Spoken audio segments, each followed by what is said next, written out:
नेहाभिक्रमन्नाशोऽस्ति प्रत्यवायो न विद्यते स्वल्पम अपयस्य धर्मस्य त्रायते महतो भयात्। इस निष्काम कर्मयोग मार्ग में आरंभ का नाश नहीं है, अर्थात किया गया प्रयास कभी बेकार नहीं जाता और इसमें कोई दोष या उल्टा परिणाम भी नहीं लगता। इस धर्म का थोड़ा सा भी पालन बड़े से बड़े भय, जन्म मृत्यु के चक्र और सांसारिक दुखों से रक्षा कर लेता है।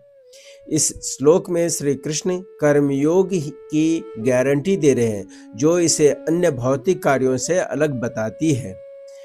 सांसारिक कार्यों में यदि आप कोई काम आधा छोड़ दें तो अक्सर वह पूरा बेकार हो जाता है, जैसे आधा बना घर या आधी पढ़ाई। लेकिन कर्मयोग में ऐसा नहीं है। यदि आपने निस्वार्थ भाव से थोड़ा भी काम किया है तो वह आपके आध्यात्मिक खाते में जुड़ जाता है।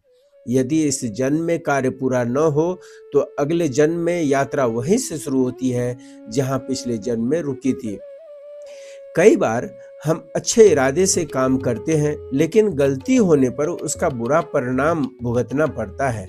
जैसे गलत दवा से मरीज की जान जा सकती है। परंतु श्री कृष्ण कहते हैं कि निष्काम भाव से किए गए कर्म में यदि कोई तकनीकी कमी भी रह जाए तो भी उसका कोई पाप या दोष कर्ता को नहीं लगता, क्योंकि उसकी नियति शुद्ध थी।